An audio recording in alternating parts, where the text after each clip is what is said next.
नमस्कार दोस्तों। आज का ये व्लॉग बड़ा मज़ेदार होने वाला है। मैं यूजुअली छोटा व्लॉग बनाता हूँ ताकि लोगों का ज़्यादा टाइम वेस्ट ना हो। ये आया कहाँ से? ये कल मेरे साथ एक चीज़ हुई जो आज ये व्लॉग बन के आ रही है। मेरे एक सीनियर ने मुझे दिन के एंड में काम पूरा काम हो गया था, उसके बाद थोड़ा-सा क्रिटिसाइज़ कर दिया, जिससे मुझे बहुत हर्ट फ़ील हुआ। मचल गया मैं अंदर से। फिर मैंने आँखें बंद करके थोड़ा-सा ध्यान करा। मैंने बोला कि क्रिटिसिज्म का कुछ लेने का, एक्सेप्ट करने का कुछ तो अच्छा तरीका होता होगा, जिससे हमें कुछ फ़ायदा हो और ज़्यादा नुकसान भी ना हो। तब मेरे दिमाग में एक अफ्रीकन प्रोवर्ब आया, a warning to a wise person is a blessing, but to a fool it's an insult. सबसे पहले तो कंस्ट्रक्टिव क्रिटिसिज्म को हमें इंसल्ट की तरह लेने का जो तरीका है, वो बंद कर देना चाहिए। वो एक इंसल्ट नहीं होती, उस पे हमें वर्क करना होता है। और ये होता क्यों है? क्यों हमें क्रिटिसिज्म हर्ट करता है? क्रिटिसिज्म हमें इसलिए हर्ट करता है क्योंकि हमारे अंदर इनकंसिस्टेंसी, अवॉइडेंस बायस नाम की एक चीज़ होती है। हमने अपना एक बिलीफ सिस्टम बना लिया है। उस बिलीफ सिस्टम को हमें तस से मस करने वाली कोई भी चीज़ अगर हमारे सामने आ जाए, तो या तो हम मचल जाते हैं, गुस्सा आ जाता है, और अगर हम उसके बारे में अगर कुछ ना कर पाएँ तो हम उसको टोटली अवॉइड करते हैं या फिर डिस्कार्ड कर देते हैं। अपना बिलीफ सिस्टम और भी स्ट्रॉन्ग कर लेते हैं। हमें ऐसा नहीं करना है। हमें कभी भी अपने किसी बिलीफ सिस्टम पे इतना रिजिड नहीं होना चाहिए और ओपन माइंड से हर क्रिटिसिज्म को सुनना चाहिए और उसके बारे में सोचना चाहिए एटलीस्ट। जैसे कि मेरे दिमाग में एक इंसिडेंस आता है। यूरोप में अर्ली 19th सेंचुरी में एक चाइल्ड बेड डेथ नाम की चीज़ हो रही थी। बेसिकली पोस्टपार्टम सेप्सिस हो रहा था मदर्स को। जैसे ही चाइल्ड बर्थ होता था, इन्फेक्शन होता था और मदर्स की डेथ हो जाती थी। ये क्यों हो रहा था कोई डॉक्टर समझ नहीं पा रहा था, कुछ चेंज वो करने को तैयार नहीं थे।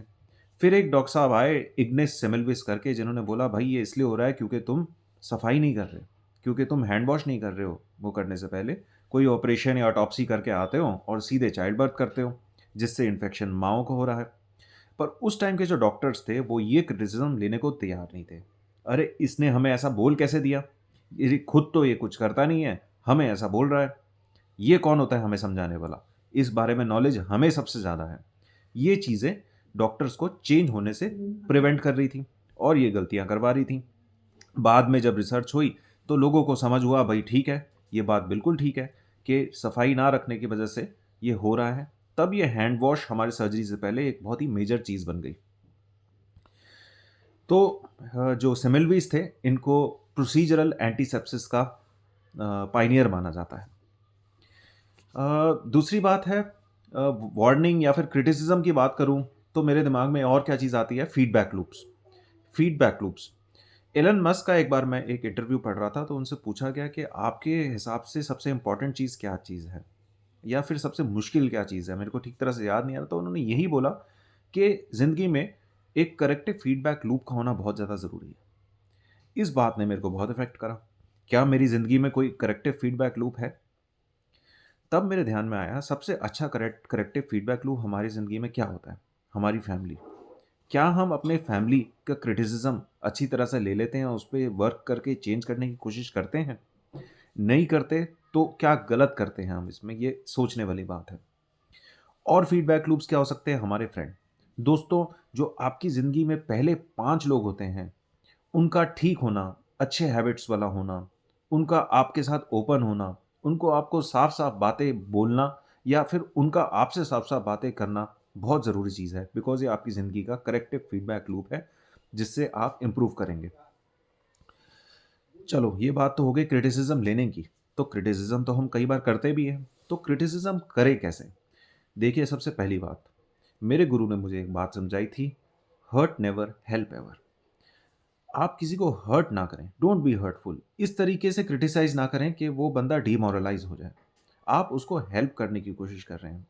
आप उसे ठीक से एक बार फ़र्मली बात समझाइए। अगर वो होशियार होगा, चेंज करने के लिए उसका माइंड ओपन होगा, तो वो चेंज करेगा। आपको दिखेगा हाँ यार वो कोशिश कर रहा है, तब आप उसको आगे हेल्प करने की कोशिश करिए। पर अगर वो ऐसा मूर्ख व्यक्ति हो जो कि चेंज करने को बिल्कुल तैयार ही नहीं हो, तो मूर्ख लोगों के सामने एक चीज़ ज़रूर करनी चाहिए, हमें चुप हो जाना चाहिए। मूर्ख को जीतने देना ही सबसे बड़ी जीत है हमारी। तो उसके साथ कभी भी आर्ग्यू नहीं करना चाहिए। लास्टली हमें याद रखना है कि जो ट्रू ग्रेटनेस होती है, जो सच्ची ग्रेटनेस होती है, वो उसी चीज़ में होती है कि जब हम अपना क्रिटिसिज्म ले लेते हैं without any feeling of resentment. किसी से रिजेंट नहीं करना है, अंदर नफरत नहीं पालनी है कि ये तो हमें क्रिटिसाइज़ कर गया यार, ये हमें सबके सामने क्रिटिसाइज़ कर देता है। तो ये आपको मेरा ब्लॉग कैसा लगा? कृपया कमेंट करिए, लाइक, शेयर और सब्सक्राइब करिए। एक कोशिश है मेरी तरफ से एक अच्छा व्लॉग बनाने की। Thank you.